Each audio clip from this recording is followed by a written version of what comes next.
Yeah, no, I just got down. Yeah.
watching, we need to be able to hear us.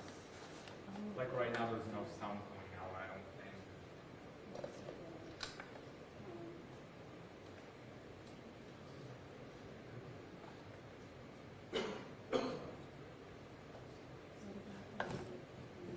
That's muted so nobody, so this person can't speak.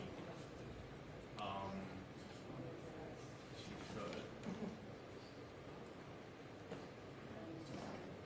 And you, yeah, 'cause I'm not sure.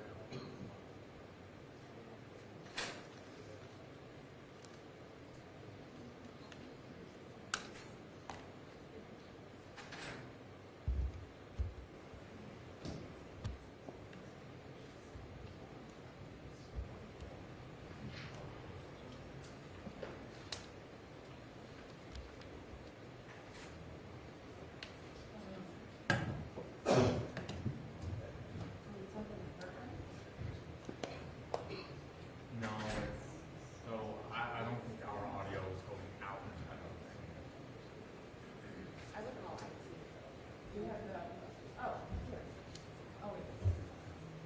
I mean, call IT. But I've never seen it.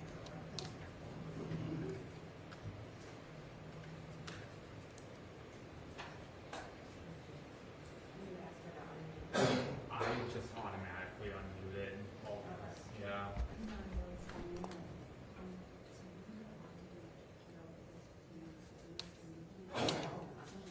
Yeah, I'm dubious too.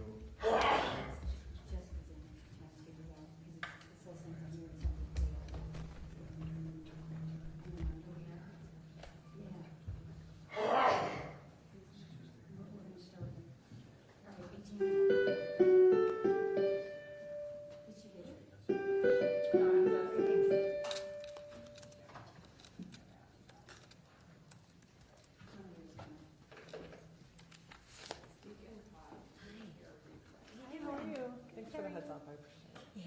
Yeah, so it's just this one. Okay. Test. I think what it's supposed to say, it's supposed to mirror that, but. I don't know. Maybe that needs to be on the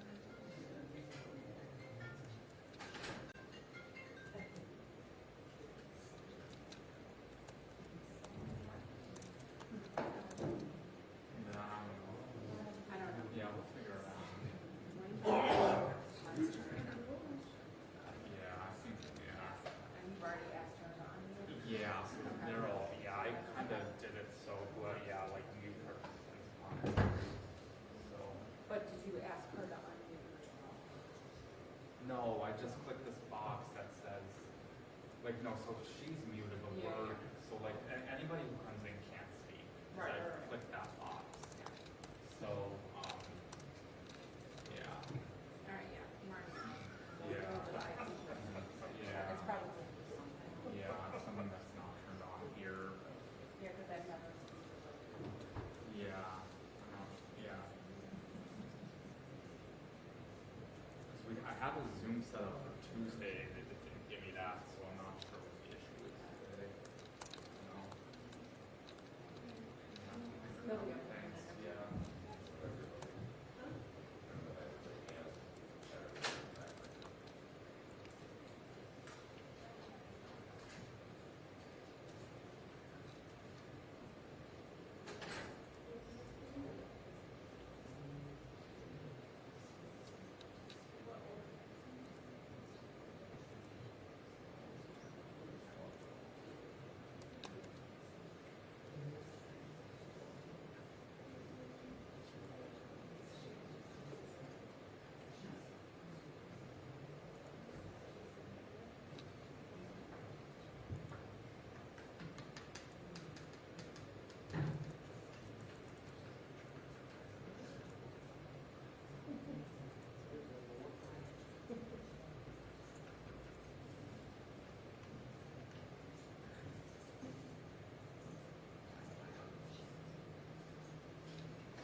Test, 1, 2, test. She said she can hear now. Did you get it? Okay. All right, thank you. I just, see what I did? Yeah, was it just like something was unplugged over here? No, so this is the mic over here, so I just unplugged it from back in. Okay. Kind of like, Oh, okay, this cool. is the thing we do. Oh, okay, all right. That's all I did. All right, cool, thanks. I got it. Yeah.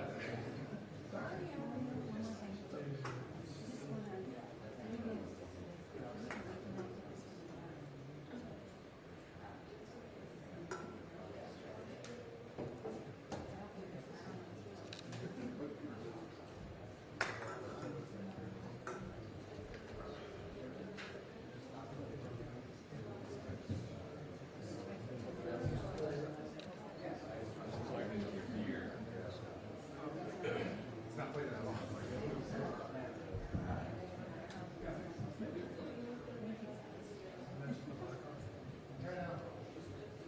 Yeah. The black came on. Yeah, it's playing now. Yeah, it turns out. Thank you. So they're back now.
He wrote his policy.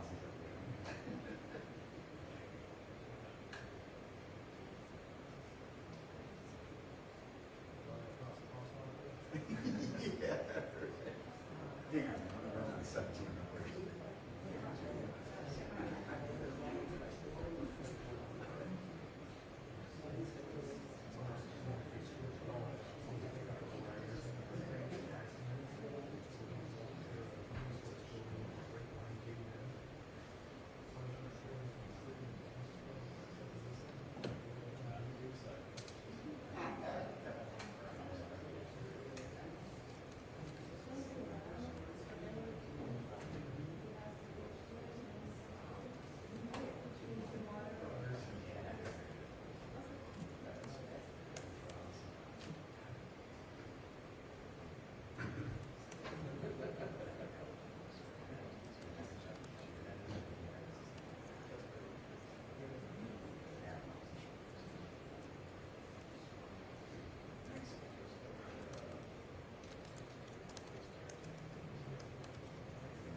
Good afternoon, everyone. Please be seated. Please remain seated. It's fine. Let's bring the defendant on.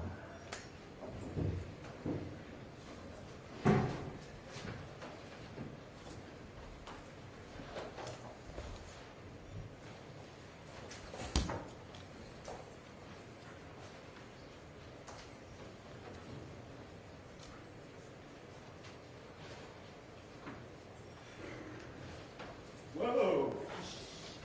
Fuck everyone. Fuck shit. 5 years stuff in communication. Nah, I don't give a fuck. You think I care about anything? All right, we are here on case called to order. State of Ohio versus Matthew Ponomarenko, Ponomarenko. All right, this is case number 661581 as re-indicted. The arrest was March 25th, 2021, and we are here. I am informed for a plea here today. We'll hear from the state first as to their offer and position. Ms. Ferralia, go ahead. Good afternoon, Your Honor. Before we begin, I believe the parties are going to stipulate to the competency and the sanity reports that were done in the previous case and that we believe were adopted in this case in 661581. So before I begin the presentation, I believe that that is the intent of both parties to stipulate to those reports and to make those reports part and parcel of case number 661581. Okay, there was, the prior docket was indeed titled CR 21658 361, and the record does reflect there was that stipulation.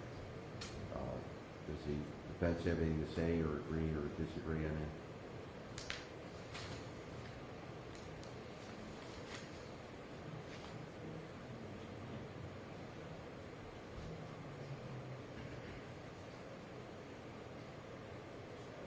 Your Honor, we do stipulate to the competency and sanity as was previously done in the prior case. Okay, so the conclusion of the reports was that he was competent, he was sane, and was able to go forward with trial. Therefore, he's able to go forward with the plea. All right, and what is the plea offer? Thank you, Your Honor. Good afternoon. This is a 4-count indictment. We have had full discussions and disclosure, and all evidence that the state of Ohio intended on using in this case has been transferred to the defense. It is my understanding that today this defendant is prepared to withdraw his not guilty plea and enter a plea of guilt as outlined. The state is going to respectfully request that this court, with regards to count 1, delete the victim under 13 murder specification. So count 1 is aggravated murder in violation of Ohio Revised Code 2903.001C. It carries with it a potential penalty of life without parole, life at the eligibility of parole after serving 30 full years, life with the eligibility of parole after 25 years, and life with the eligibility of parole after 20 years. And there is a fine of up to $25,000. With regards to count 2, we are going to respectfully ask this court to amend count 2 to reflect the kidnapping statute in violation of Ohio Revised Code 2905.01A3. And it reads, Your Honor, that no person by force, threat, or deception, or in case of a victim under the age of 13 or mentally incompetent by any means shall remove another from a place where the other person is found or restrain them of their liberty for the purpose of A3, to terrorize or inflict serious physical harm on the victim. Since this is an amendment, it is my further understanding that at the time of the plea, the defense will be waiving defects in notice and service in this indictment process. The penalties for a felony of the first degree, Your Honor, carry a potential penalty of 3, 4, 5, 6, 7, 8, 9, 10, 11 years, and a fine of up to $20,000 at this court's discretion. In addition, it makes count 2 and F1 makes it eligible for the Reagan Tokes, which means that it's eligible for an indefinite sentence. So whatever sentence that is given on count 2, the sentence then, they take 1/2 of that, and that would become the indefinite sentence in count 2. And with regards to count 3, it is endangering children in violation of Ohio Revised Code 2919.22B2. It is a felony of the second degree, Your Honor, and it carries with it a potential penalty of 2, 3, 4, 5, 6, 7, 8 years, and a fine of $15,000 at this court's discretion. Your Honor, in addition, the parties are coming before this court and are asking that you impose an agreed amount sentence to total life with the eligibility of parole after 45 years. And we understand that with regards to count 1, it would be life imprisonment with parole eligibility after 30 full years, an indefinite prison term on count 2 with a minimum term of 8 years. With regards to count 3, an indefinite prison term with a minimum prison term of 7 years. Counts 2 and 3 are an aggregate of Senate Bill 201, which is the Reagan Tokes, which would be a sentence of 15 to 19 years in prison. Each count is to be served consecutively for an aggregate prison of life in prison with the eligibility of parole after 45 years. In addition, Your Honor, the state of Ohio would ask that you respectfully dismiss count 4 of this indictment. There have been no promises, no threats, and no inducements made to this defendant to withdraw his not guilty plea and enter a plea of guilt as outlined. There is a factual basis for the same, Your Honor.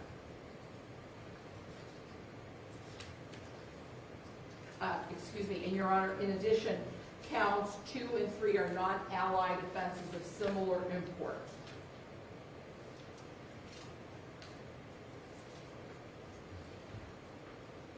So the proposed agreement here is life without parole,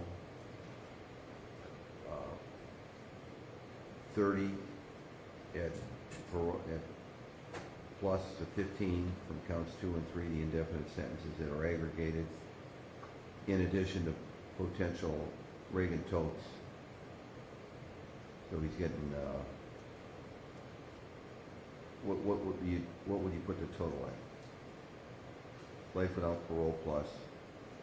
It's 45 years. 45, If you add okay. the Reagan Tokes, would be an indefinite of 4. So, Okay, so life without parole, the 30 and 15 is 45 plus 4 additional possibility if Reagan Tokes would apply for future bad behavior. correct. Okay. All right, and we have a notice to enroll for violent offender issue. Yes, Your Honor, pursuant to Sierra's law, it is, I believe, 201. I don't have the form in front of me. By pleading guilty to aggravated murder, it is a notice that has to be signed by the defendant, which gives him the duties to enroll as a violent offender upon the... You don't need to have it. Just give it to the original. Refer to it. Then we're going to hand it to the defense anyhow. Thank you. Notice of duties to enroll as a violent offender in violation of Ohio Revised Code 2903.41, which gives all the qualifying factors that once he's released after serving his sentence and for a period, which I believe is 10 years, that he has to register in the county as a violent offender. Okay, and the consequences of failure to do so? And the failure to do so, Your Honor, would cause an indictment with regards to failing to register, and that would be a felony of the 5th degree. Which would carry what type? Penalty of 6 to 12 months and a fine of up to $2,500. Okay, so that would take place, this registration and mandatory registration for that period after and if he lives through prison and is released. Correct, If he fails to do so, he'd go to prison. correct. So again, potentially, if he's indicted and convicted under that failure to register as a violent offender. Correct. Okay. So as to time served, do we have an agreement that he's been in 960 days since March 25th, 2021? Yes, Your Honor. Yes, Your Honor. Okay. All right, hand that please to the defense so they can handle that first, then we'll go through their soliloquy regarding the charges and the negotiations.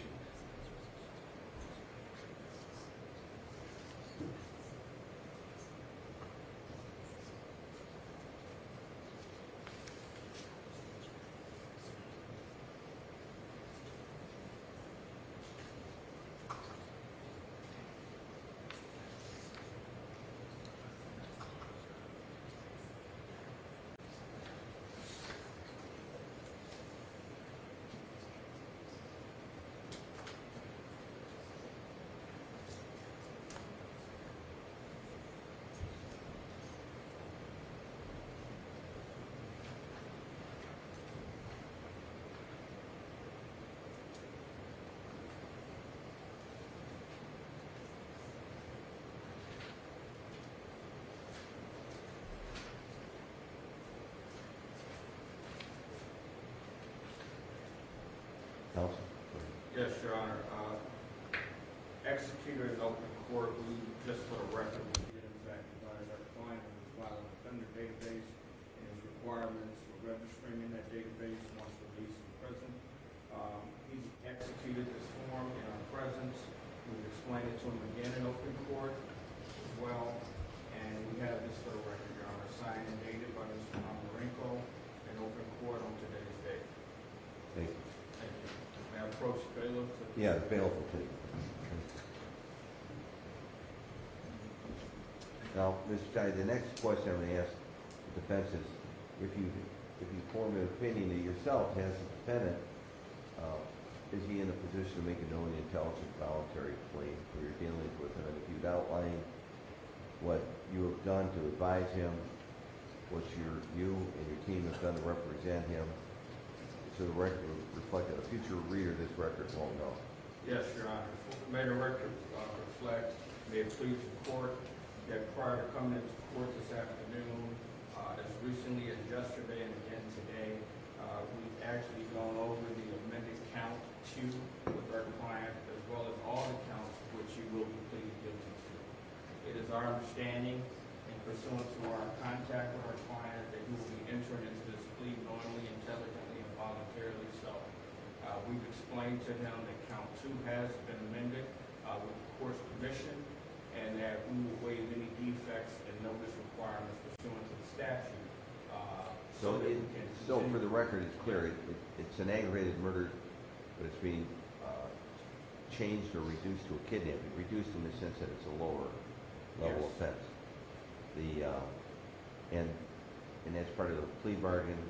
That doesn't require a return to the grand jury if you waive it. It would require if you didn't waive it. Absolutely, and we've explained that to Mr. Ponomarenko prior to coming into court this afternoon, as well as recently as yesterday.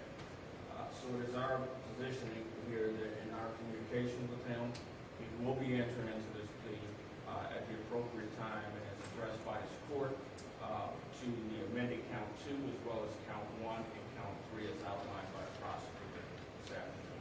Well, I appreciate it, and amuse me here for a moment that when you say our, I know what you mean by our, but for the record, you're talking about your team. My team, and to my right is Chris Julian, Brent Pachero, and Mary Jo Tipping. We've all been in his presence, advised him, and there's no threats or promises that's been made other than what's already been outlined record, and we believe that he will be entering into this plea knowingly, intelligently, and voluntarily so. In these past 32 months since this case has been pending, has your team had frequent and numerous and lengthy contact with the defendant? Yes, we have, and for the record, we were not the original attorneys on this case. We've been with him for the majority of that time, for about 2 years and 3 months, to be exact. And we have had numerous conversations with both Mr. Ponomarenko and his family. We have consulted experts in this case. We've gone through all the discovery in its entirety. And for the record, I don't believe this was brought up, but there is a serious mental illness claim that we are withdrawing as part of this plea as well. So-called SMI. Yes, And SMI, and the SMI required examinations by several psychiatrists? yes, it does, Your Honor. We've actually gone through several different doctors in that respect. But at this time, we filed a notice back in February of this year that we were going forward with the SMI claim. But pursuant to these plea negotiations, we are withdrawing that at this time. Our client is aware of that, and the plea, as outlined, is actually in a position where the SMI statute would not apply, and it's actually to his benefit for that matter. Well, I understand, but explain that for the record, what you mean. Now, For the record, if the SMI claim were to go forward, if we were to have a hearing on this matter, and the court would have to listen to the evidence asserted, it would be our burden to prove that he does have a serious mental illness. We understand that. The court appointed a doctor in that respect to examine Mr. Ponomarenko. The defense also had their own retained doctor with respect to the SMI claim, and the state also had a doctor with respect to the SMI claim. We are foregoing that hearing. The result of that hearing, if we were to prevail in a serious mental illness hearing, if you were to if prevail, we were to yes. prevail, the only What would be the benefit of that for winning, so to speak, or the prevailing? capital offense would then be off the table if we were to prevail at that hearing, and the only ultimate sentence would be that Mr. Ponomarenko would serve life without parole. And whatever other counts he was Yes, convicted of as then. yes. So So you're for getting the those benefit, reasons- in essence, you're getting the benefit of the SMI hearing is if you won, if there's a plea without a death penalty inclusion. And actually, the parole eligibility is an agreed 45 years, so it's actually less than life without parole. Yes, Okay. and he understands that.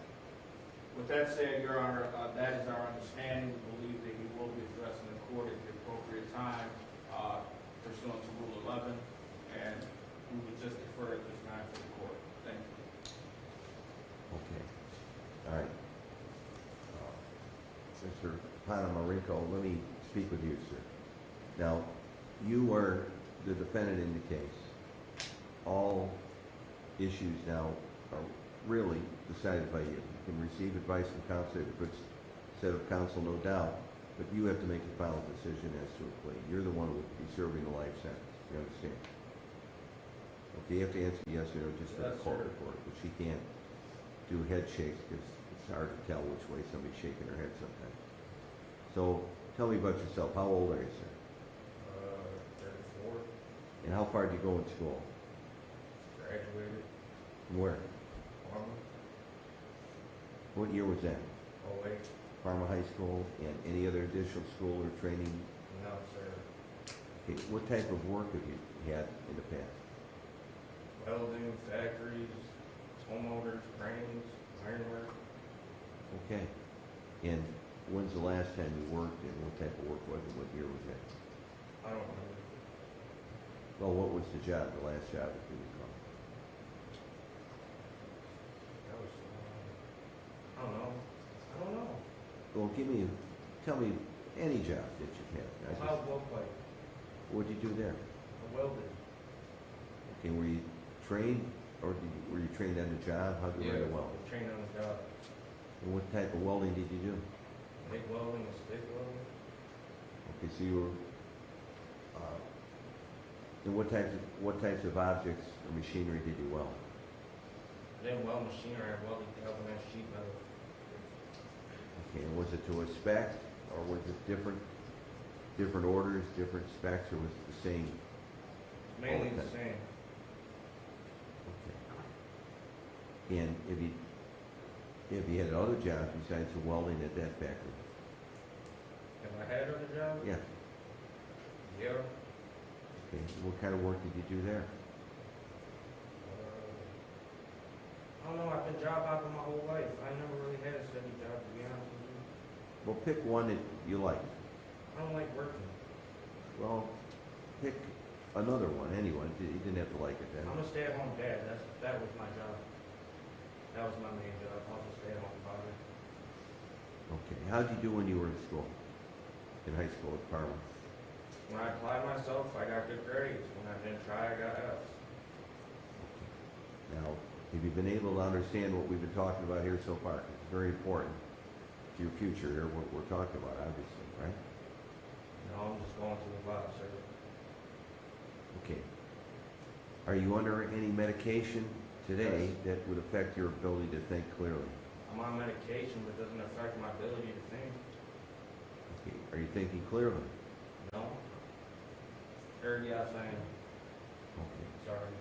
I want to make sure that you stop the court if there's anything that we talk about that you don't No, I'm understand, okay. okay? And you can ask counsel questions or the court questions. I'm anybody alright, I'm wants. good. Okay. Now, you have an absolute right to go to trial. They have offered you a sentence here, and you heard us talk about it, right? And you've talked about it with your attorneys already before today, I presume, right? Yes, sir. Okay, they're offering you a sentence without the death penalty specification, and that would require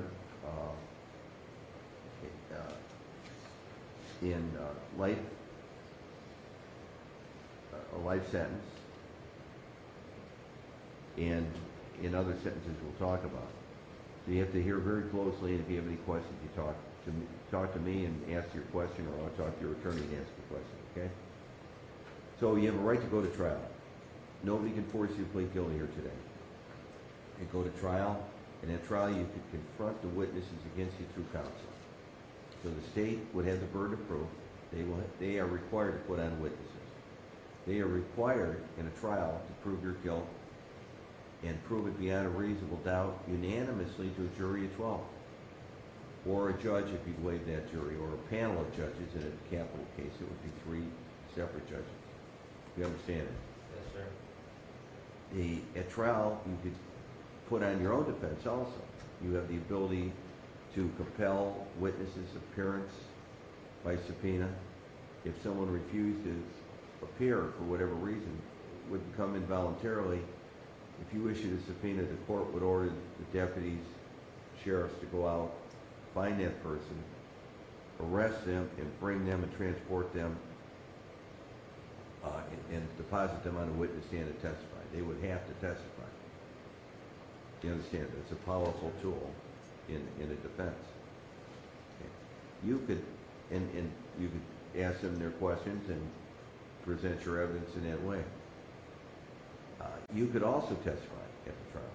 You could take the stand and testify. Or you could choose not to testify. If you choose not to testify, no one could comment upon it in violation of your Fifth Amendment right not to incriminate yourself. You understand? Yes, sir. You get the state has a burden of proof. They have to present evidence. They have to present evidence so credible that a jury would believe it unanimously to a jury of 12 and find you had violated the particular statutes and every element of every statute that you could be convicted of. So I'll tell you about the statutes, and the content here, but it would take every bit of it and every element to be before you could be convicted. You understand? Yes, sir. So if you waive that right to trial and you plead guilty, you are taking responsibility for the actions to which you're charged. You understand that? Yes, sir. And you're waiving any future claim of not being guilty, obviously, to what you plead guilty to. You understand? Yes, sir. It may require fines if you have abilities to pay and, in other court costs and fees. You understand that? Yes, sir. Okay. And with each one of these, we'll cover what the fines may be. If you have any questions about the plea process, if you have any questions about your rights to a trial, I want to make sure you know what you're doing.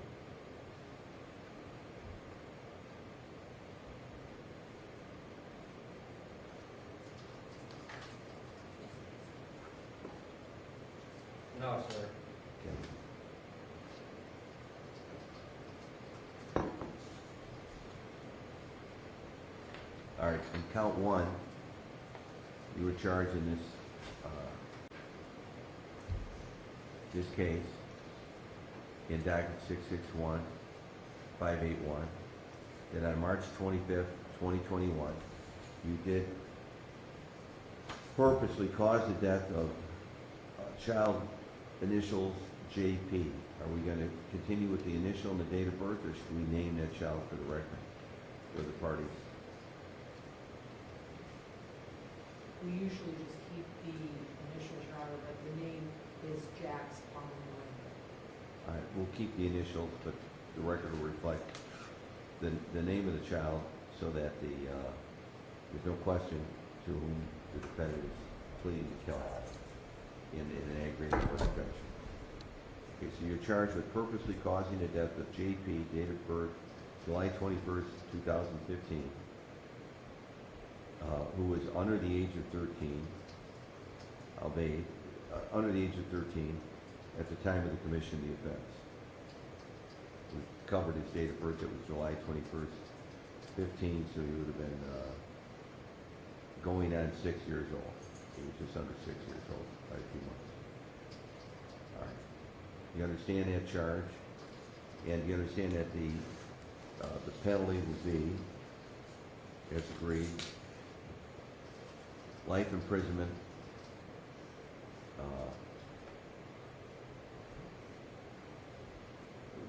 how should we phrase it? Life imprisonment and with parole eligibility With parole eligibility after? after 30 years. Okay. Now there are, so he understands that there are 4 specific potential penalties. One is simply life imprisonment without parole. One is after serving 20 years of imprisonment. One is life imprisonment with parole eligibility after serving 25 full years of imprisonment. And finally, life imprisonment with parole eligibility after serving 30 full years of imprisonment, and a fine up to $25,000. And the option that the state is giving by agreement would be life imprisonment without parole eligibility after serving 30 full years of imprisonment, the option with the highest number of years. You understand that, sir? Yes, sir. Okay. Is there a specification here? No, Your Honor, specification Okay, the specification is out, but is there's deleted. no weapon or any other No. specification? Okay. No. There isn't in my indictment, I just want to be sure. Okay, and your plea, sir, is guilty or not guilty to that charge?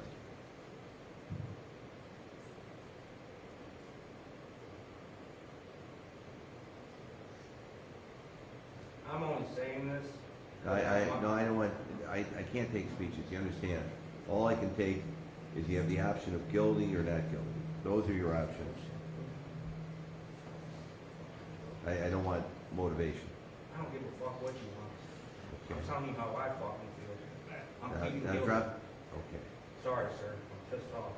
I will accept the apology, but end the profanity, all right? I don't care, bro. I'm getting 45 years. I don't fuck this shit, man. I don't give a fuck. Okay, all right. We'll give him a minute to calm down, and we'll proceed. No, you're not. I'm sorry. I'm pissed off. I get 45 years. How the fuck do you want me to feel? Hey, I'm saying, I don't, okay. Fuck that shit. Run this shit, man. Get this shit over with so I can go drink my fucking coffee. all right. I want the profanity dropped, and we'll suspend the hearing. and we'll let him calm down and come back in if he wants to. No, come I back don't in. want to. I want to get this over with. All right, Sir. then please, act in a good fashion, okay? All right, now we'll go to count 2, which is now being amended by agreement of parties from aggravated murder, violation 2903.01A. With, in there, he was being accused of purposely with prior calculation designed to cause the death of that child JP of that 2015 birthday, with a victim under age 13 murder specification, which was was a death penalty eligible count, and reducing it to a kidnapping, reducing in the sense that it is still a felony. Is that felony second degree? Count 2? First degree, First degree, okay, it's 3, I'm sorry. All right, A3. all right, now let's go with the language. Let the state, I don't have it in the indictment, obviously, because it's been an amendment. Yes, I'll read the So language. specify it so he understands it, please. Sure, that on or about March 25th, 2021, here in Cuyahoga County, this defendant removed from a place where the other person is found or restrained the liberty of JP, date of birth 7/21/2015, to A3, to terrorize or to inflict serious physical harm on the victim. Okay, and the potential penalties for that? The potential penalty, Your Honor, for a felony of the first degree carries with it a potential penalty of 3, 4, 5, 6, 7, 8, 9, 10, 11 years in prison and a fine of up to $20,000 at this court's discretion. And what will the penalty be by the agreement between the parties that you're proposing? With regards to count 2, 8 years, Your Honor. Okay. And the potential fine? The minimum term is 8 years, the potential is the indefinite 12 years, But there's an agreement to 8. to 8, Okay. That'll be consecutive to the other. to count 3, which is an F2. And the fine potential for kidnapping under 2905? $20,000, Your Honor, at this court's discretion. All right. All right, sir, Mr. Ponomarenko, did you understand that proposed plea to count 2? Yes, sir. Amended from aggravated murder to kidnapping. You understand? Yes, sir. Any questions about it? No, sir. How do you plead, guilty or not guilty? Guilty, sir. All right, the court will make a finding also on that one in a moment. All right, now we'll go to count 3, endangering children. The defendant is charged with violating revised code number 2919.22B2, that on that same date, March 25th, 2021, you did to JP, child born July 21st, 2015, child under 18 years of age,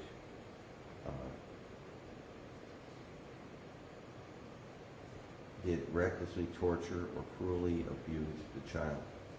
And furthermore, that violation resulted in serious physical harm to that child, JP, of that 2015 birthday.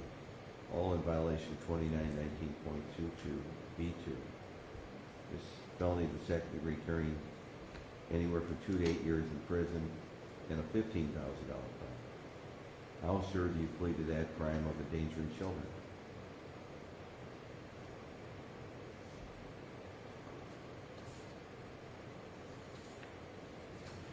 Guilty, sir. All right, thank you. Count 4, pursuant to the agreement of parties, and this plea is Nolly, the endangering children. Okay. So we have pleas to aggravated murder, count 1, kidnapping, count 2, and endangering children. No. With regards to count 1, it was never articulated, Your Honor. Guilty? Okay, I thought we did. No. But, well, it's all right, we'll go over it one more time. Somebody's right, somebody's wrong, it doesn't matter. All right, the, how, sir, do you plead? Guilty, sir. Okay, just, hold on one second. How sure do you plead to the, in count one, just to be sure, for the record here? Guilty, sir. Okay, just let me, I need to finish the sentence. To violating revised code number 2903.01, subsection C, on March 25th, 2021, purposely causing the death of J.P., child born July 21st, 2015, who was under the age of 13 years at the time of the commission of offense. Guilty, sir. All right. I think you fled already, but just to be sure for the record. All right. Seeing no cause not to accept these, seeing no evidence that he isn't of sound mind, capable of making the plea, the court accepts him. I accept it based on the reports I've reviewed from the teams of psychiatrists who moved from the initial evaluation of competency and sanity through the SMI psychiatrists who are obviously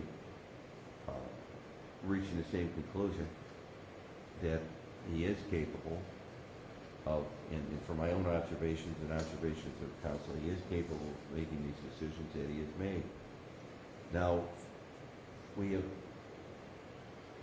given him the violent offender spec or registration. Did I receive that back? Okay, so I Yes, have for it. the record, Your Honor, I Oh, did. here, you did, okay. Let's say that on the Aggravated. record. And if I didn't say this earlier, we would object to the Reagan Tokes imposition. And Well, I renew haven't that- gone over Reagan Tokes, but I will. We would renew that as well at the sentence in court. We will, okay. I want to get this violent predator received and put on the record that the duties to enroll as a violent offender under Ohio Revised Code number 2903.41 of Matthew Ponomareko with his Social Security ending in 401 noted has been given him a copy. He is required to report if and when he is released from prison within 3 days to the local sheriff to where he is residing, staying, or working. Provide all the required biographical information, fingerprints, palm prints, photographs, and to re-enroll annually and to update as described and required, and to re-enroll with this information within 10 days of the anniversary of the calendar date which you initially enrolled after being released from prison. You are required to comply with all these requirements for a period of 10 years upon release from prison. Your first report is to be to the sheriff's office in this Justice Center building on West 3rd, 1215 West 3rd Street. I see it's been signed, dated today, and I will certify that I have specifically informed the offender of his duties. It's so signed at this time, make it part of the file.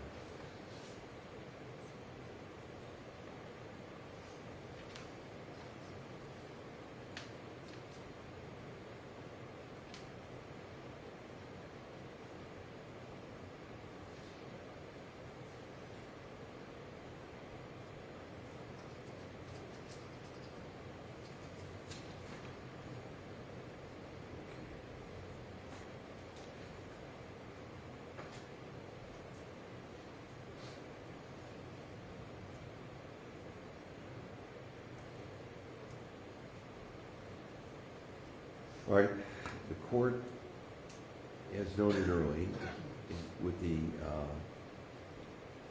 count one, defendant is sentenced to life imprisonment with parole eligibility for 30 years of imprisonment. He will be so sentenced, and he will be sentenced in the kidnapping charge in count two with the penalty of 8 years. and a fine up to $20,000. And the endangering children charge in count 3, a felony of the second degree for up to 8 years. I'm sorry, I misstated the kidnapping. The kidnapping is a felony 1 up to 3 to 11 years. But 8 years is the agreed sentence. In count 3, the agreed sentence is 7 years. That further, that the kidnapping and endangering children charges are what is known as Reagan Tokes, R-E-A-G-A-N, Tokes, T-O-K-E-S offenses. And according to Senate Bill 201, as codified, the offenses carry a maximum term which is calculated as being a minimum of the most serious felony plus 50%. In this case, it would be, of the total of 15, would be 4 years additional. It is a rebuttable presumption that the defendant shall be released at the expiration of the minimum term of those, but the Ohio Department of Rehabilitation may rebut that presumption if, at a hearing, makes specific determinations about the offender's conduct while confined, and the offender's threat to society, the offender's restrictive housing, and the offender's security classification.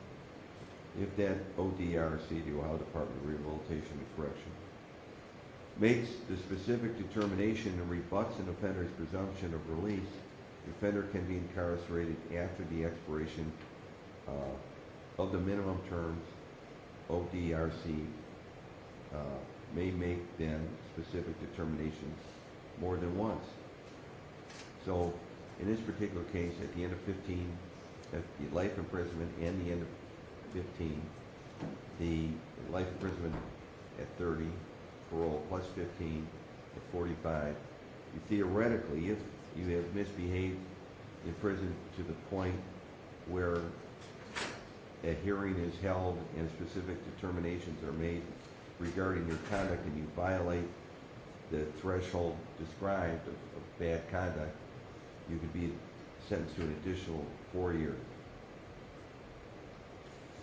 So the 15 aspect, which is consecutive to the life imprisonment 30,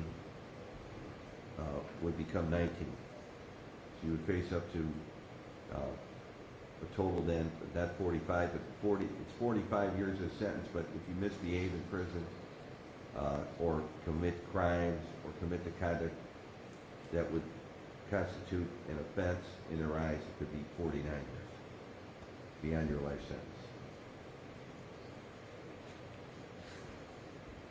So as of now, at this point, your sentence will be life in prison with parole eligibility after 45 years, with that understanding that Reagan Tokes could extend it.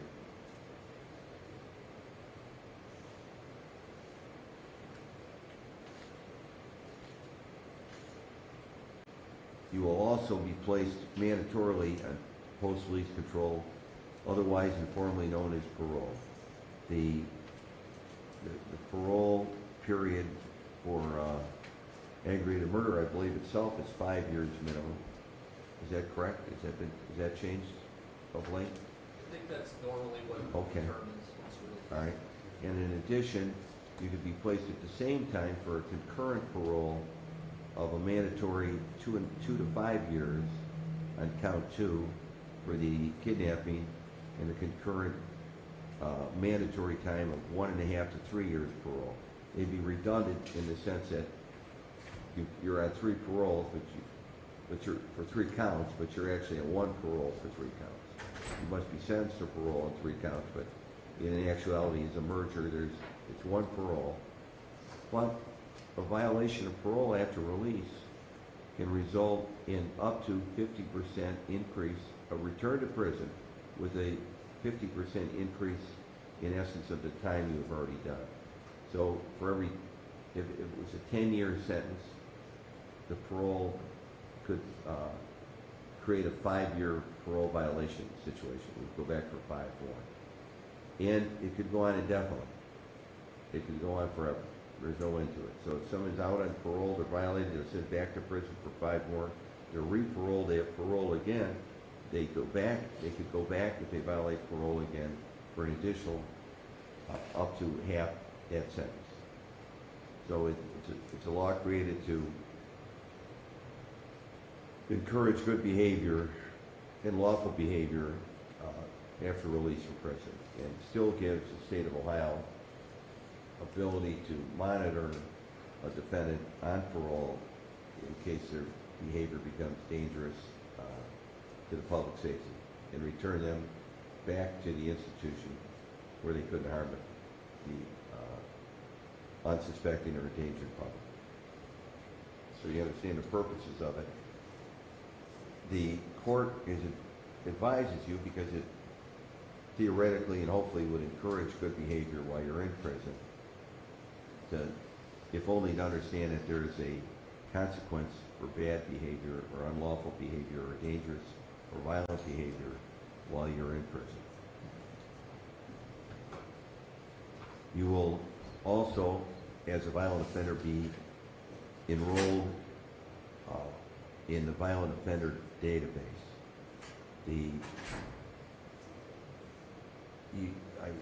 You understand that will require the form that you filled out and the requirements of the notice that you were given, and that should you ever be paroled and released from prison and you move to any county in this country, you must be registered. And should you violate, that county and state would be known, and it could require a separate indictment for a violation of a felony of the 5th degree. It could carry up to an additional year in prison just for the violent offender issue, either violating a new law or failing to register. We've covered that it will require your photographs, addresses, any vehicles, registrations. That sheriff will note any scars, tattoos, and you will be required to not only provide fingerprints and DNA, but a photograph. Your DNA will hereby be ordered into the database, the national database, so that should any crime occur where there's DNA evidence in the future or in the past, that you match a suspect in that event, the law enforcement agency investigating would be able to match you from that DNA database to that crime potentially, and gather that circumstantial evidence as to the perpetrator, if indeed it's applicable. All right, what else do we need to cover before we go to the victims and anyone who wants to speak on behalf of the defendant and the defendant? Your Honor, I think the only thing that you missed was citizenship. Is what? Citizenship. Okay. Is he a U.S. citizen? You asked all the other questions.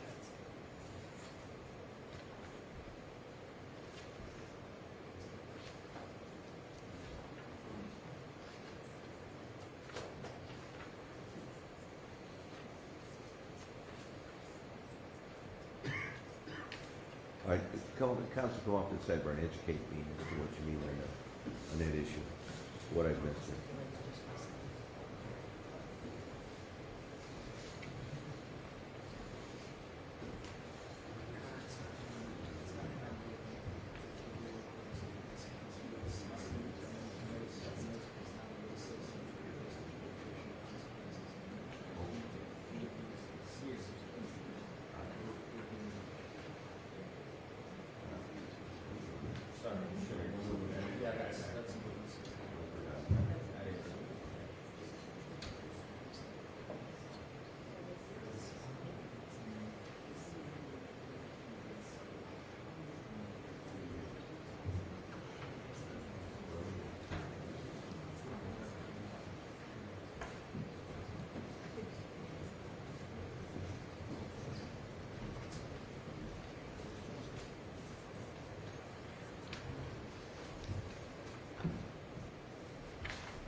from the defense, now, is there any issue regarding citizenship of the defendant? If there's an issue regarding citizenship, I have to go into some other notifications. Was the defendant born in the United States? Yes, he is. He's a United States citizen, Your Honor. There's no issue there. All right. We all in agreement that he was born here? Has he ever had any allegations of foreign birth? Or? No, not at Okay. all. Thank you. Is there any doubt from law enforcement that he's a U.S. citizen, anything to indicate he's not? No. All right, well, then if there's no disagreement, we won't go into U.S. citizen advice. Okay. Now we'll hear from the other individuals who've been hurt and harmed and affected, no doubt dramatically in these events. So the law requires and requires the court to, and requires that we hear, and we want to hear from the victims first, and anybody who wants to speak on behalf of this child who was murdered in this fashion can do so. And I ask that individual to address only me, the court. I don't allow soliloquies between the parties or the defense, okay? So if a victim, witness, or someone would accompany the first person who wants to speak to the podium, I'd appreciate it.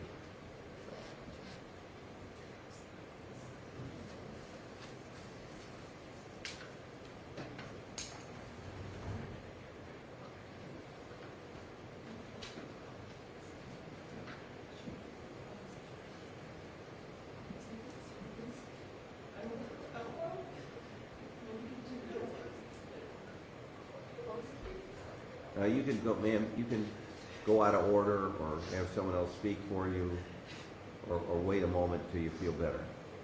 Have someone else speak it. Why don't we do it that way? She's indicated, her name is Samantha Cherney. She's the mother of Jax Ponomarenko.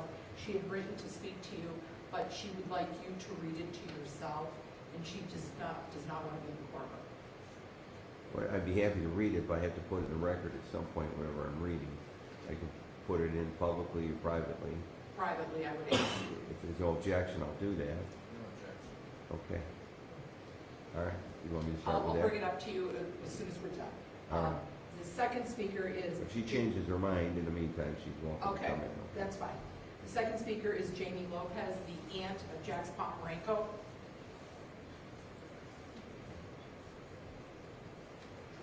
And just so you know, Judge, this was Jax Ponomarenko prior to his death.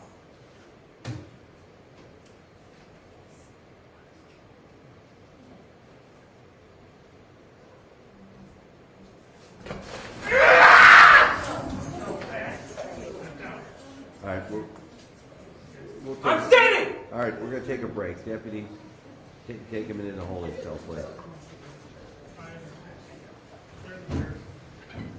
Matthew, I love you.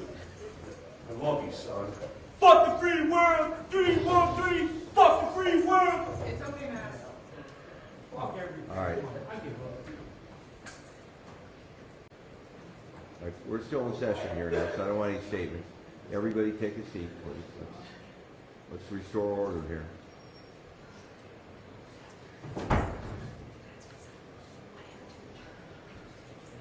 All right, let's please, I want to have everybody take a seat, including the back on the plaintiff's side of the room, or step out, whatever they want to do. But I want deputies in the hallway there too, if we've got parties out there. All right, let's take 10 minutes here. So let's just talk to each other, talk to one another, that we've got to get through this, and I want to be able to hear everybody. So it's not going to help the matter if we get so emotional that we can't hear one another, okay? So I want to give everybody a chance to speak clearly, in a relaxed fashion. I don't want them rushed. I want everybody to be heard. We're going to ask the defendant, I'm going to have the deputies talk to him for a little while, see if he calms down. Your Honor, can we approach? Yes. All right, well, why don't we go in the back with the attorney? So, deputy, we're going to take a break. I need one deputy to stay in the room. I don't want any conversations between the parties, okay? Thank you. All right, let's go on. I have it. Our court's in recess, but I advise everybody now that there can't be any exchanges between the plaintiff side, defendant side. If there are, and whoever institutes any conversations will be removed from the courthouse immediately, okay? That's all, I gotta keep it calm, and that's all I do. I just have the deputies carry him out, put him outside the door, and he can't come in, back in the building, okay? For the rest of the day. So avoid that. Just take a couple minutes and calm down, okay? Let's give a 15-minute, let's make it a 15-minute break. We'll come back at 22. That gives anybody who wants to get a fresh air, they can take the elevator down and walk outside, cool off a little bit. It's nice and cool. That'll help us get some fresh air and come back, okay? 15 minutes, we'll resume. Thanks.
Okay, please proceed, ladies and gentlemen. Thank you very much.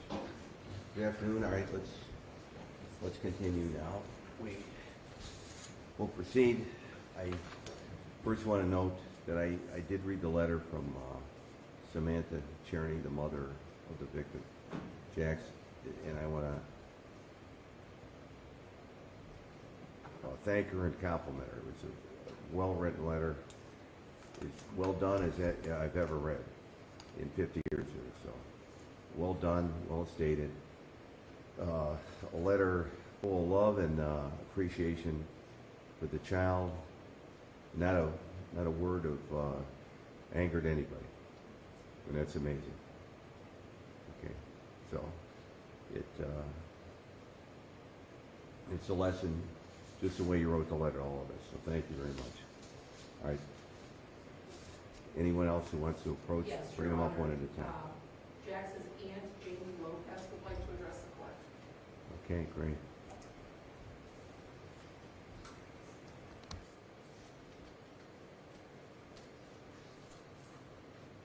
Good afternoon, Your Honor. Okay, now if you just state your name, and this is for everybody, all you do is start out with stating your name.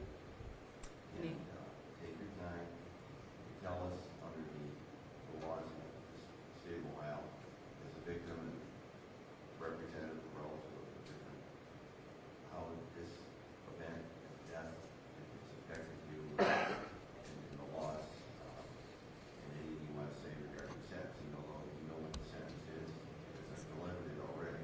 Yes, sir. I do that purposely beforehand. Brings things, emotion out. Yes, sir. Take your time. Go ahead. My name is Jamie Lopez, and A little louder, that microphone. The one with the green light is what I hear. Okay. The one in the middle. The others are other people. my name is Jamie Lopez, and I am the aunt of Jax and the sister of Samantha, his mother. In 2015, my sister Samantha, my sister Mercy, and I were all pregnant together. We thought it was so fun that we would all be pregnant together and our children would be close in age and grow up together. Jax was born in July, Antonio in August, and Evelyn in December. For 5 years, we would all compare stories and struggles of motherhood and lean on one another for support. However, on March 25th, 2021, the trio was no more. A son, a grandson, a brother, a nephew, and a friend was taken from us.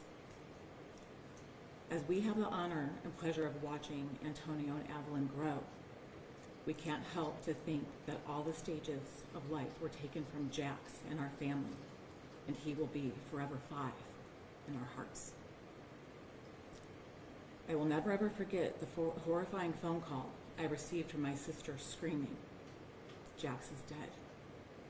My first thought was, no, this has to be some type of mistake. A mother's scream from losing a child is a sound like no other.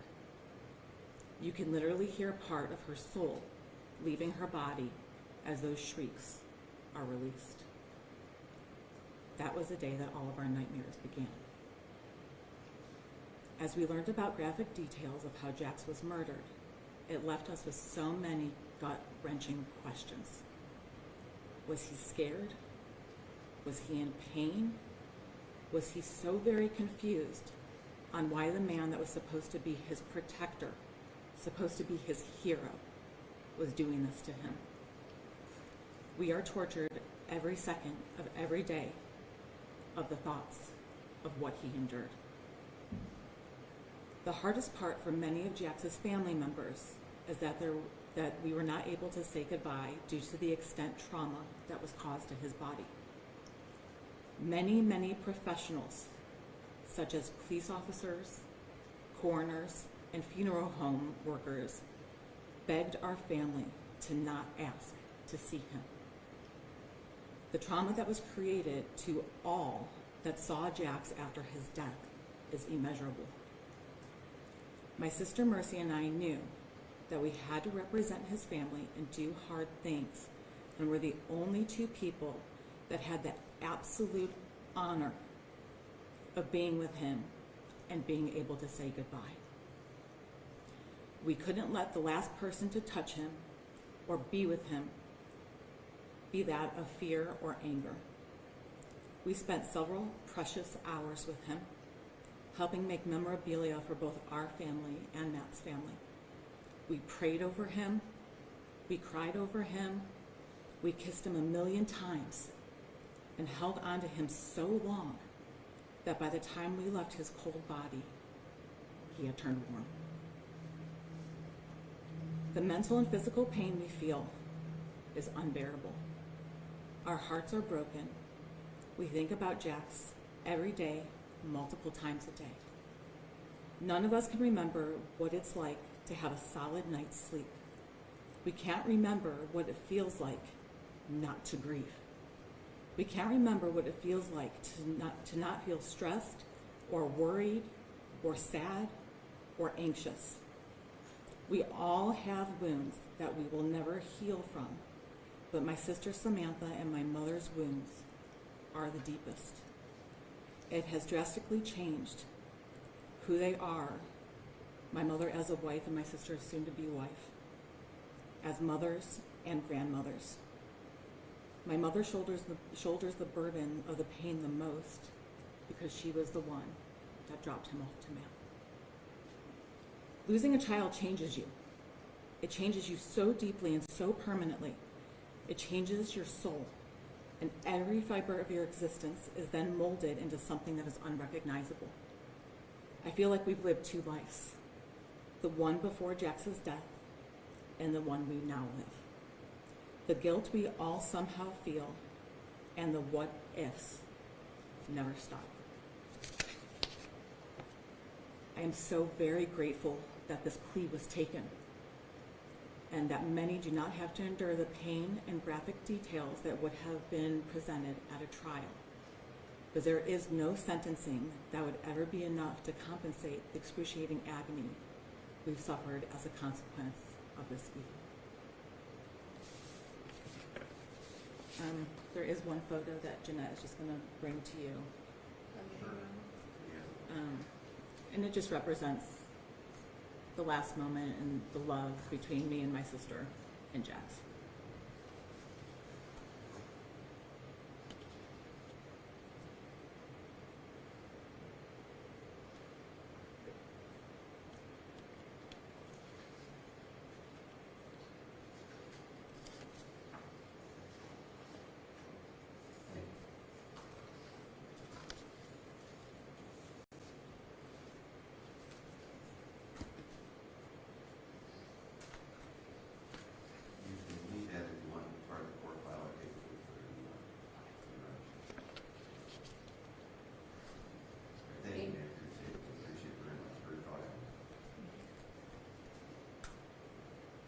Mrs. Cherney, Janice Cherney, the maternal grandmother, would like to address the court. Thank you. Can you identify yourself, Mrs. Cherney, for my understanding? My name is Janice Cherney. I am the grandmother of Jax. Thank you. My daughter is Samantha. Please bear with me. Take your time, huh? Why don't you breathe a second and relax a minute? Let Judge, me ask you a couple of questions and then get you, see if that works. well, Tell me about you. Where did you grow up? I grew up in Parma. Yeah, Spent your whole life in Parma? pretty much so. I live there now. Raised 5 beautiful children. Have 11 grandchildren. 1 in heaven, though. How many grandchildren do you 11. have? Very good. And I'm about to become a great-grandmother for the first time this January. Judge, while I'm standing here in front of you before I start reading, there is one person I would like to address in this room. And that was Jax's therapist, Jackie. She was an angel in disguise. She taught Jax so much. She was the most wonderful person and loved Jax as much as we did. And if I could say, she's sitting right there. She just had a 1 year, her daughter just turned 1. Okay. Today I stand in front of you to tell you a little bit about my autistic grandson, Jax. He was such full of life. The obstacles he overcame, he made me see the world in a different way. To reading sight words, singing every song you could think, to saying, I love you, to saying his brother's name, Dominic, for the first time. Taking my hand, placing it on the wall, and singing Itsy Bitsy Spider. His little hand going up my back while I'm washing dishes, and him giggling. Every time I would put him in a car seat, he'd start giggling because he knew when I put him in there, Grandma's gonna get you. And I'd start tickling him. Dancing and singing in the living room with his mom and me and his brother. Chasing his brother around the house and laughing. Him catching the water in his mouth when his grandfather would be watering the lawn. Watching him and his brother cuddling with his mom, my daughter Samantha, and the look of love in his eyes. Matt, you took away from my daughter, his brother, me, and my family. I'm sorry, Judge.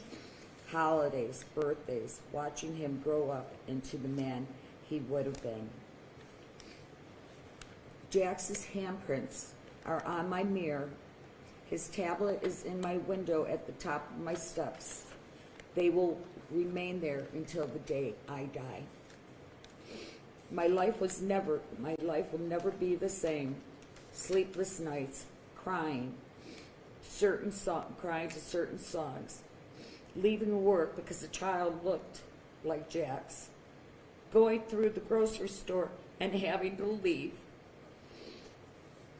because I would always get him a donut when he was with me.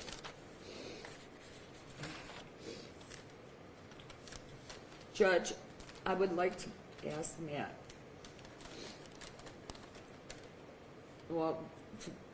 to Matt, only him and God knows what had happened.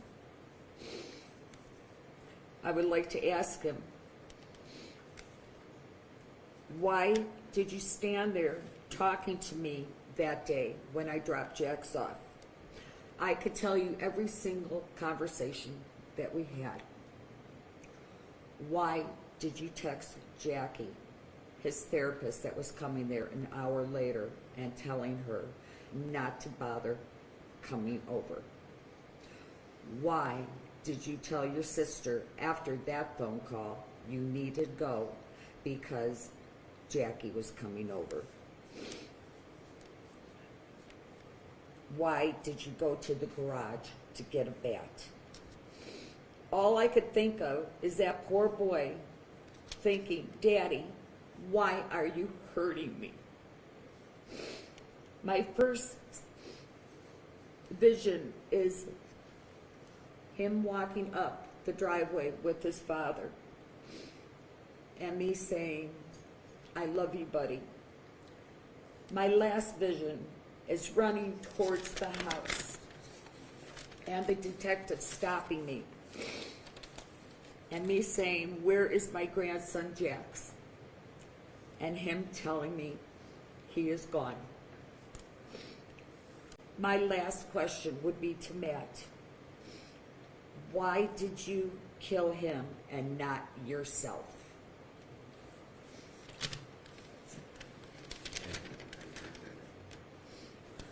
And she did just have a photo that she wanted you to see as well.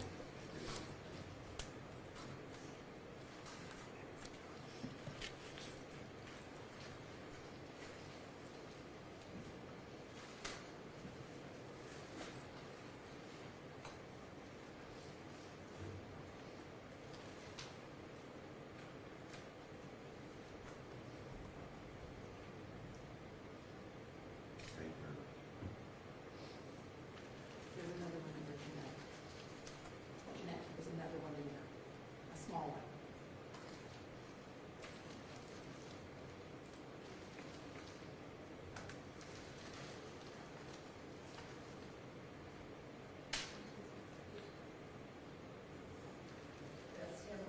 brother?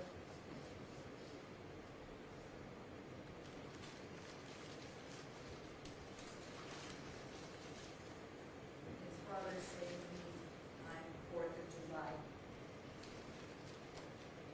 Grandma Jack's really loved this.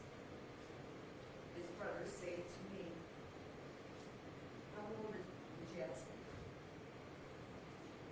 Grandma, I could have been teaching him how to play baseball.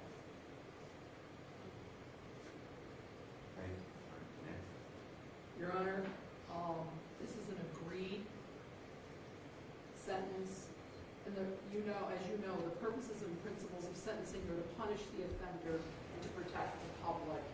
And this case has been completely devastating to our community, to the Parma community, to the law enforcement of the Parma community that were the first responders that responded to the house.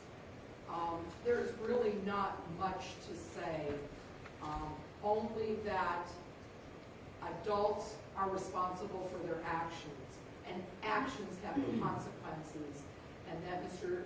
Ponomarenko will suffer those consequences by the sentence that he has received for taking the life of his 5-year-old autistic child.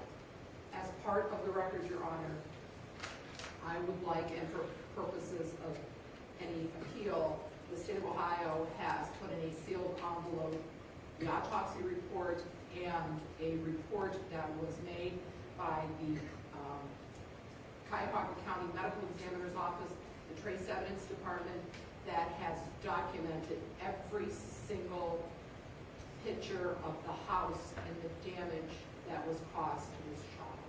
So I would ask respectfully that you make that part of our record. Thank All right, you. we previously discussed this, the parties have agreed that those records, all the records of the autopsy and the examination by the coroner's office and the related graphic police photos necessary for the investigation will be kept under seal, but part of the record of the file. Okay. Thank you. Accept them without objection and put them in. Anything else from the state? No, Your Honor, but after we've concluded, we'd ask that you reimpose the sentence. I will. Okay. We're gonna, I like to let everybody know what the sentence is gonna be, an agreed-on sentence, so we don't have impassioned arguments as to, from the parties' representatives as to what the sentence should be, because they already, it's gonna be what it is, agreed to. So there's no use to request their opinion on what it should be. So I try to avoid that part. It makes for a calmer phase of the trial. Thank you. For sentencing. All right, now for the defense, their opportunity to be heard. They can feel free to call anyone you wish to make a statement on behalf of the defendant or the defense for the issues involved. And of course, the defendant finally himself will have the chance to make a statement should he so wish. Thank you, Your Honor. We would like to make some brief comments. Sure. On behalf of Mr. Ponomarenko and his family as well. But before doing so, we do have two family members who wrote letters for court's indulgence. Sure. I haven't seen them yet, but I'm sure we will read them. Approach and read the letters on the record. Okay, that's good. You want me to read them on the record? Do you want to read them on the record? Your Honor, if that's okay, I would read them. And if Go I'm ahead. Okay, standing right here, I think everybody. Wherever you want to be, that's fine. Thank you, Your Honor. Thank you, Your Honor. We did receive two letters. The first one is from Matt's sister, Angela. She wanted to be here today, but she was worried that she would be too emotional, so she did ask that we read this, her letter on the record. I would first like to say thank you all to our family, friends, and legal team. Without the amazing and consistent support you all have given us, I don't think we would still be standing through this living nightmare. I often describe the complex pain and loss as hell on earth, because that is exactly what our tragedy feels like. Thank you for finally giving us a chance to be heard, because we have been treated like we were not victims as well, and that is so far from the truth. I pray for every single person affected by this tragedy. Every single day we live with the pain of losing Jax. Every single day as I drop my son off at school, I am reminded that Jax should be walking in right behind him. Autism is a journey full of joys, challenges, and a roller coaster of emotions. It has always made me sad that our boys were not able to attend school with their siblings. So having Jax and his cousin being together at their autism academy meant everything to me. They had each other. Dear Jax, I will never forget the first time that I held you after you were born. It was instant auntie love, and I thank you for making me an aunt. I took that role very serious and just as important as being a mom. It was such a blessing and a joy to watch you growing into such a sweet, amazing, funny, and loving little boy. Your smile, your singing, your happiness melted everyone's heart. I took such pride in helping you through your autism journey and assisting with the process of getting you the very best support to watch you thrive and grow. It was an honor. I miss you running into my backyard to play every week. You sure loved doing an intro lap around the entire house before heading inside to play and dump all the toy bins. You loved taking home a toy too, and I sure loved those hangouts. I miss you and your cousin throwing coins down your daddy's vents in his car. We always laughed at the double trouble. I miss giving you haircuts, even though you sure didn't like them, so I made sure to always give you a treat right after. I miss your singing, your smile, your hugs, hearing your tablet play the same parts of a video over and over and over again, and your joyful presence. You sure knew how to put a smile on everyone's face. I miss cousin sleepovers. You would always pull the kids' hands back in the house when we tried to leave because you just loved being together.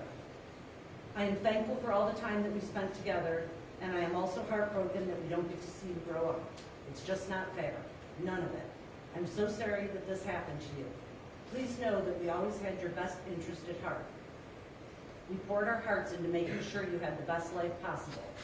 Jax, I hope you know your daddy would never hurt you intentionally, and he and your family love you very, very, very much. We miss you. Until we meet again, buddy, Auntie Ange loves you forever and always. I miss you every single day. I hope you're dancing on the waves, singing your heart out with Jesus and other angel babies. I just know it's the wheels on the bus that you are singing. She then continues, Dear Matt, thank you for being the best brother that any sister could ask for. You are my best friend. We have always had a bond like no other, and I am so thankful that no one can ever take that away from us. I am sorry that you have always dealt with daily silent battles that you went through. No one should have to live trapped inside of a body that is fighting against their own mind. Invisible disabilities and diagnoses are so misunderstood and disregarded. Watching you become a proud, nurturing, patient, loving, protective, and invested daddy made me so proud and happy for you. You guys were always out on adventures, whether it be the park, the splash pad, Chuck E. Cheese, or wherever it was that Jax wanted to go. You just wanted your son to be happy, and that's all you ever cared about. It was pure love and a deep one. You and Jax had the strongest bond and were the best of friends. We know he gave you the strength to want to live a healthy and happy life. All you ever wanted was to feel better. Your goal in life was not about money or materialistic things. It was to come out on top of your struggles and be the best daddy and the best person you could be. That is something everyone deserves. You did not ask for much. Your little boy gave you so much strength, love, and motivation. I'm proud of you for fighting so hard. I'm sorry that your cries for help were disregarded. I'm so sorry and sick to my stomach that several medical professionals made poor, reckless, fatal choices right before this happened. It cost Jax's life and Matt's as well. While those professionals go home every night to their families, our families are all forever changed for the worst. It's easy to blame Matt for this horrific loss because he's physically responsible for taking Jax away from this earth too soon in the worst way possible. But it definitely was not his heart, his mind, or in his control. That I know for a fact in my heart. Realizing before it was too late, Matt never should have been responsible for Jax that day, and we all have to live with that regret and guilt. The guilt and the pain that Matt has to live with every day is enough punishment in itself.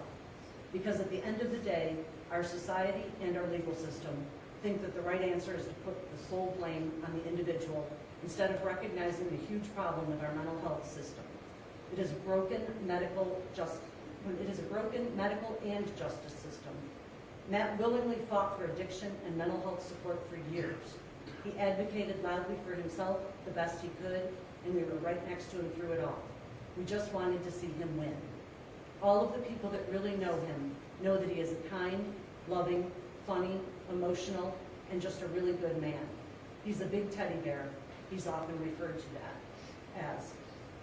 He has asked for extended stays at mental health facilities multiple times just before that awful life-shattering day. I can attest to this because I was actively calling facilities, but his insurance just wasn't accepted, or they wouldn't cover a stay of more than a few days or a week at most. No one wants to willingly go and stay at a psychiatric ward if they knew that they didn't need to. But Matt knew he needed help and support, and he just wanted to feel okay. And what makes me sick is that through all of this, he still won't get the help that he's been begging for. Both he and Jax deserve someone to listen and help. While many people may find this ending the closure that they need, our family and friends find it heartbreaking without true justice.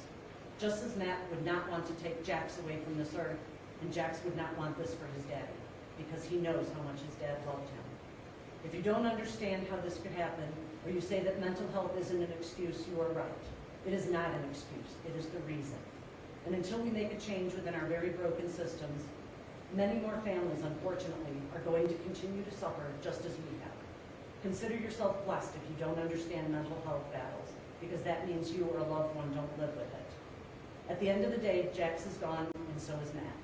The grief and pain of losing them both is something that I will never be able to put into words other than its slow daily torture. I will continue to advocate for autism, for other disabilities, and for mental health for Jax and Matt, because they deserve that, and so do others battling the demons in their head that nobody else knows about. I will be part of the change for them, because my love for them keeps the fire inside of me, needed to keep fighting for change within our systems, as both of these systems have failed both Jax and Matt. While some people don't understand how this could happen, feel lucky that you do not. The people who actually know our family know the actual truth and not a theory about why this hell happened. God and our family have already forgiven Matt for his actions because we know that he was not in his control on that horrible and horrific day. We also know that that horrible day does not define who Matt was as a daddy. Everyone who knew their relationship knows that. You do not strip somebody cold turkey off of several antipsychotic meds and add new ones on top of that and send them home days later and think they're okay, especially without warning them of the possible side effects or the experiences that some may endure. That is just downright ignorant, dangerous, and fatal from trained medical professionals. Auditory and visual hallucinations are very real and very scary. You aren't sure what's real and what is not. The two worlds blend together as one big one that feels real. Psychoses are so very real. All of this is heavily documented, but apparently none of that mattered. And that is the most heartbreaking, maddening, and unsettling part as we gather here today. No true justice and no true peace. I am sorry, Jax and Matt, we fought a good fight. I recently watched a video of a woman about to pass into heaven and how she was staring up into the sky without blinking and explaining how beautiful heaven was. She was waiting for the gates to open for her and was mesmerized by how pretty heaven was and how beautiful the singing was. I just know that Jax man was part of that beautiful singing that she heard. For me, that was the peace I needed, to know that one day we will all be reunited in perfect health and healing. No more pain, no more struggle, and no more disappointment. Broken things happen in this broken world and system.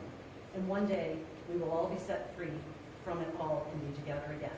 Today and moving forward, I pray that people find it in their hearts to stay focused on the amazing boy Jax was and to remember all of the good memories, because that defines him more than that awful day. Please just let him rest in heavenly peace. Jax and Matt, I love you both so much. I'm so very sorry. This wasn't how it was supposed to be, not for how hard we fought. Forever and always, I'll keep fighting for you until my last breath. Love, Jack's auntie and Matt's sister. All right, thank you. Is there another letter? Yes, there is, Your Honor. We also have a letter from Matt's mother, Karen, who is here in the courtroom, but Okay. did not wish to address the court personally, so she also wrote a letter. Okay, we'll hear it. Go ahead, please. On behalf of Matt's family, we want to thank all of those in our personal lives and all those in the community who have supported us through this tragic ordeal, which occurred on March 25th of 2021, and forever changed our lives. We also want to thank our legal team that worked endless hours in support of Matt's defense. Without the support and your compassion, our family would not have survived this trauma. Sadly, on March 25th, our families lost our beloved Jax at the early age of 5 from trauma caused by the hands of his father. Our families, as well as those who loved and cared for Jax, have been greatly affected by this tragedy, and I consider all of us, including Matt, to be victims of this horrific nightmare. On that day, 3 lives were taken from us. The life of our beautiful Jax, the loss of Matt to our family, and Matt's loss of his life to an unimaginable life in prison, where daily his head will not allow him to escape this devastation. Despite what might be said in this courtroom or shown on the news, I assure you this violent act was not a premeditated act. This tragedy is the result of mental health crises that followed consecutive weeks of failed treatment at various psychiatric facilities and treatment centers in both Lorain and Cuyahoga County. The news media will again portray Matthew as a monster, as done previously, showing the view which they would like people to believe. Once again, we will hear and read hateful comments placed on social media against Matt and our families. I assure you, the people who speak these remarks do not know Matt at all. Matt is a beautiful person, and much more than his addiction and his bipolar disorder. I would say most people would describe Matt as a giant teddy bear, who is funny, loving, handsome, and dedicated to his family. Matt is a son, a grandson, a brother, an uncle, a loving father, and a friend to many, and Jax was the love of his life. Matt especially loved the family that he and Sam created. Matt loved Samantha, Dominic, and Jax with all his heart, and he wanted nothing more than to be the best dad that he could be and to provide for and protect his family. Matt loved being a dad. From the minute Jax was born, wherever Matt was, you could find Jax right next to him. Jax could do nothing wrong in Matt's eyes, and he was Matt's best friend. Jax was completely impossible not to love. He was a special boy who was happy, silly, smart, messy, and alone. He could melt your heart with a tilt of his head and a smile. Jax made everyone who knew him a better human being. We were so blessed to have him in our lives, if even for a short time, and we miss him every day so much. Jax was also the one that brought our families together. However, on March 25th, we lost the joy of our lives. It was the day that changed our worlds, broke our hearts, and I don't think any of us will ever be the same. There is not a day that goes by that I wish we had not placed the responsibility on Matt to watch Jax. Not a day goes by that I wish I had stayed home from work that day, or that someone else could have watched Jax, just long enough for us to get back home. There is not a day that I forgive myself for not realizing how badly Matt was struggling on that day, and the days prior. While Matt was more quiet and subdued, I did not know the voices he was hearing and who was controlling his thoughts. This I will have to live with. Jax was Matt's greatest joy in life. He was the greatest joy to all of us, and not one of us would ever want for him to be harmed. We only wanted to love and protect him, as did Matt. To this day, I believe, as others do, that Matt's thoughts were being controlled by someone other than himself, and he was in a psychosis. Matt would never hurt Jax. He loved him more than anyone. The only life Matt at times wanted to lose was his own, due to his demons. The reality of this tragedy has forever crushed our souls, and not just ours, but Matt's. I've told Matt numerous times that he should forgive himself and believe that he has, as I did, and know that Jax did. Jax knew how much his daddy loved him. Jax was the one person Matt wanted to get better for, to live for, and he wanted to be there for. It saddens me that Matt will forever live knowing it was his hands that took Jack's life away, and I pray that he realizes it was not his heart or mind that was responsible for this. The sadness all of us are experiencing will never go away. It may lessen with time, but it has not as of yet. While I wish this day could be reversed, I also wish I had been given a chance to hug both Jax and Matt one last time. My heart breaks for Sam, Dominic, her family, my family, and everyone who knew and loved Jax. My heart also breaks for my family and friends that love Matt as well and always will. In conclusion, this tragedy has affected all of us, physically and emotionally. At times it has incapacitated us. Not only do I pray for all of us that we may find some peace in time, I also pray for all of those suffering from mental health issues or that are affected by them. The stigma against those with mental health issues is real. Our county is sadly so behind in providing funding for state-of-the-art treatment, for providing accessible and suitable facilities needed to improve outcomes for all, despite race and economical differences. While our country is aware of these needed changes, the change is too slow, and the mental health populations continue to be greatly neglected. Additionally, the laws in the state of Ohio pertaining to mental health treatment and the prosecution of those with mental illness are heartless. Until these changes are made, many more lives will regrettably be taken, and the incarceration rates of those with mental health issues will continue to rise. Until then, the neglect of this population will continue. In the end, what I realize is that it is not one family or another that are victims of this tragedy. We are all victims of a broken health system that resulted in the loss of both Jax and Matt, and feel that no justice has been served or will be served for either Jax or Matt. Although our hearts are heavy, I rest at night knowing that one day we will all be together in the kingdom come.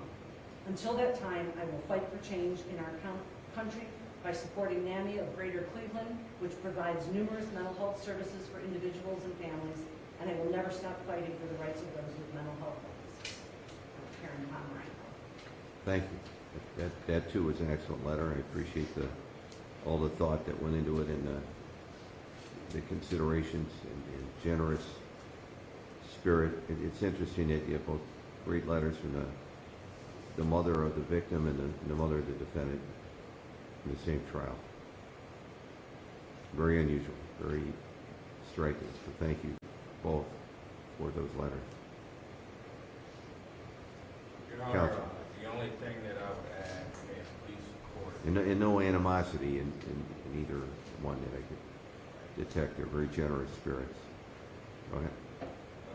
Nothing that I could say would make this tragic situation any less horrific for the families. And when I say the families, I mean both sides of the family. Our heart goes out to them, to everyone that's in this courtroom that has any relationship whatsoever with Jax and Matt. Your Honor, we simply ask that you adopt the agreed recommendation.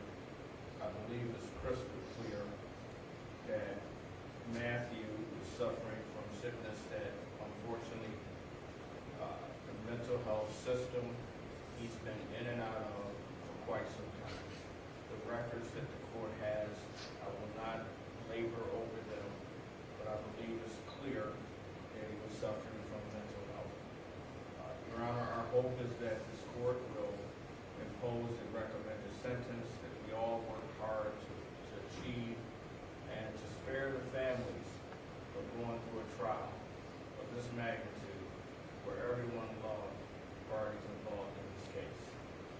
So with that said, Your Honor, there's nothing more that I can add, but ask that you humbly and respectfully adopt the sentence as agreed upon by the parties, and our hearts go out to the Ponomarenko as well as Samantha and her family, the Shirley family, for this tragic incident that I know that they would all have to live forever with, as well as our client who has to wrestle and live with this daily.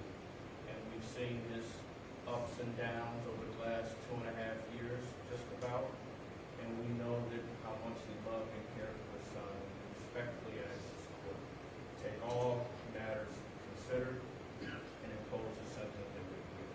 Thank you. All right, thank you, Mr. Kine. Appreciate it. Now, the defendant himself has the opportunity, lastly, to make a statement to the court, and to the record, should he wish to do so.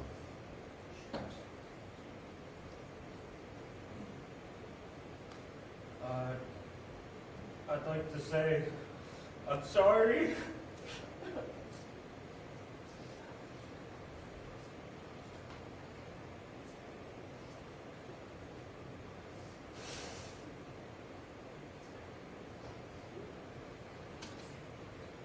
That's all, Your Honor. Thank you.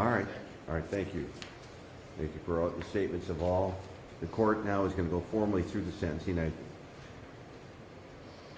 informed the parties that I'm accepting the plea, accepting the agreed on plea, well considered, well negotiated plea. It's commensurate with the evidence and the facts in the case and the law. Keeping in mind now that the sentences the court gives must be comply and consistent with the purposes and principles of Ohio law, which is codified under Chapter 29, and particularly 2929. And the overriding purposes of sentencing is to protect the public and to punish the offender while preventing future crime by the offender and others who witness and see this crime and the harm it has caused and the punishment that must be inflicted, however harsh it is upon the defendant.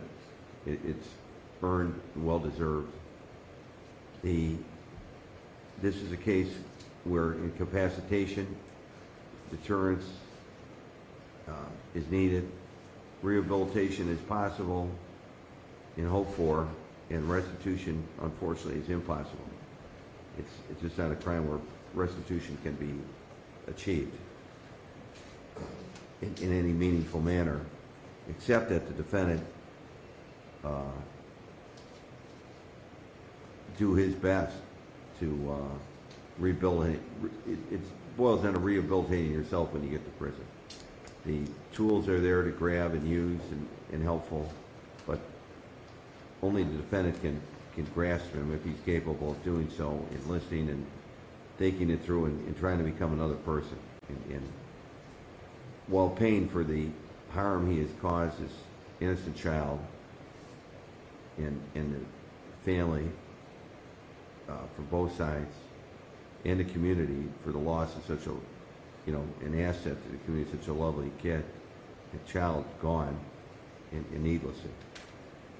So the sentence that has been agreed to and the court's going to impose is commensurate and not demeaning to the seriousness of his conduct and impact on the victim. It is consistent with sentences for similar crimes for similar offenders. In my experience, this agreed sentence is a logical, well-conducted negotiation that has achieved the ultimate outcome. This, as a capital case, had, although worthy of thorough investigation it received, had no practical chance of being achieved in the long run. So that the sentence and agreed to is logical and predictive of the ultimate outcome anyhow. Both sides have worked thoroughly, professionally, and the court appreciates it, salutes it. Starting with the Parma Police Department, this is an extremely difficult case for a police department to work on. It's although I'm sure the police didn't know the individuals. It tears the individual police departments and individual officers hard too. It has a great effect on them, not just now, but like the family 20 years from now or 40 years from now.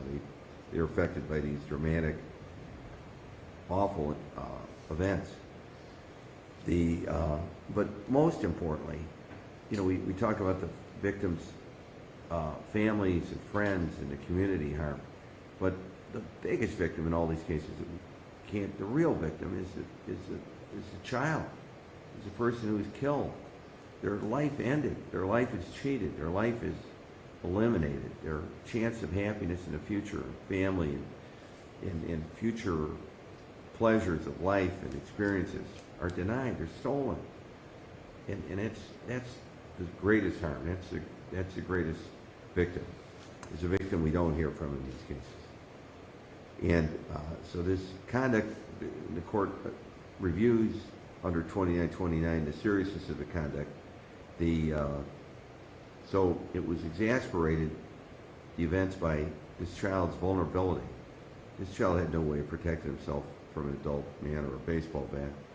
The victim had his own issues, and he was totally dependent on the care and help of those entrusted to give it.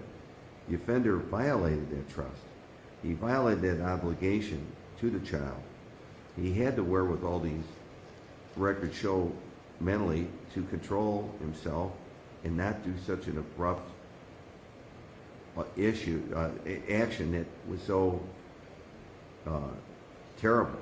The court doesn't doubt his remorse today at this point, the remorse he's expressed throughout the proceeding and through the various professionals he's dealt with or his defense team. But he still had the ultimate violation here and deserves this life imprisonment to which he's being sentenced. There is no excuse here that would alleviate his guilt to the crime or make his conduct less seriousness. Based on his action here, the court must and the community must consider recidivism and the chances of doing so if he was to be put in the community again, and must be so hesitant to do so, and that based on this violent, horrible, horrific action he committed, and that must be now the responsibility of the Ohio Department of Rehabilitation and Correction in the future when they decide if there should be a release date ever. That is not to say that the defendant shouldn't work towards one and shouldn't try to improve himself as much as possible so that he is able to control himself and recognize his issues in the future. The court hopes that these families that are left, the aftermath here, are healed and can move on with life, or else they too become a victim. If they don't heal, if they don't get past this, they too are the victims of this horrific act. And I don't think that child or anybody wants that. Somehow, both sides of this family have to get through this, the sorrow they're going through and the remorse they're going through. Look at, like the letter I received from the mother. Look at the bright side, the privilege of knowing the child, and the bright spirit he surely was from the description here, and be thankful for that, and move on, and try to move on in a positive way, and not let this destroy your future in your life, including the defendant. He has taken the first step, which is responsibility for this crime and willingness to accept the punishment he so richly deserves in this case, and to move forward with his life. So the court now will formally pass a sentence in count 1, life imprisonment with parole eligibility after serving 30 years, full years of imprisonment. Count 2, an indefinite prison term with a minimum prison term of 8 years. Count 3, an indefinite prison term with a minimum prison term of 7 years. Counts 2 and 3 aggregate to a sentence of 15 and 19 years with the Reagan-Tokes aspect. Each count is to be served consecutively for an aggregate prison sentence of life in prison with parole eligibility after 45 years. And should the defendant come up for parole in 2066 or thereabout, that doesn't mean he's going to get parole. It's possible, but and only possible is all I can say, is that the parole board will look at the defendant's behavior and progress he has made, if any, and hopefully he will, while in prison 43 years from now. He is to be given credit, as we noted earlier, for 960 days. It's exactly 32 months off the sentence already served for time since the date of his arrest on March 25th, 2021. These consecutive sentences that the court has imposed are necessary to protect the public from future crime by the defendant, to protect others in the community, and these consecutive sentences the court hereby finds are not disproportionate to the seriousness of his conduct and to the danger he proved he can pose and has posed to the public by these actions. There was a course of conduct that caused harm that was so great that no single prison term could adequately reflect the seriousness of his conduct and the danger and threat he posed to the safety of the community. His sentence may begin. If there's nothing else, the court is adjourned. Okay, thank you. Yes? Just for the record, I would just ask to note our objection to the Reagan-Tokes sentence. You pardon one? Reagan-Tokes, imposition of the Reagan-Tokes indefinite. Okay. I think we explained that. Do you want that re-explained? Your Honor, I believe he just said he would like our objection noted. Oh, your objection. Okay. Yes. That's fine. I understand your objection and overrule the objection. But you prefer, you've preserved it. All right. Of course, anything from the state? Yeah, Your Honor, there's an appellate advisement too, if you could just. Okay, we'll give appellate advisement there. It's a limited appellate advisement, that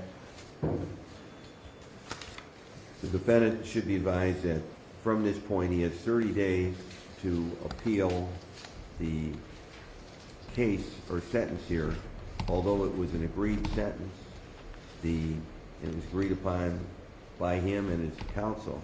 He has 30 days to give notice to the Court of Appeals 8th District, which is the superior court to this, of such appeal, notify his attorneys or notify that court in writing of such an appeal.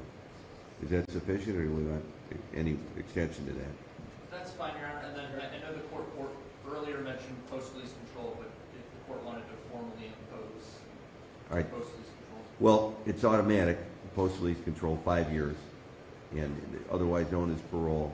The other is post-release control in each count, but they're redundant in lesser than the 5 years, so it boils down to a 5-year post-release control. Should he violate the post-release control, as he was advised earlier, he could go back to prison again and serve up to half the time on that case. He also has the Reagan-Tokes incentive to perform well and behave well in prison, or he could have an additional, before he's placed or considered for parole, 4 more years. He's reminded that just because he has parole eligibility doesn't mean he will get parole, and his behavior in prison would affect whether he's even given a hearing or not. So his best behavior would be good advice. It would be good action to shoot for, good conduct. Anything else before we close this case? Anything from the state? Mr. Tenney? All right, court's adjourned. Thank you for everyone. Thank both families for their patience in going through this very difficult time. Thank you.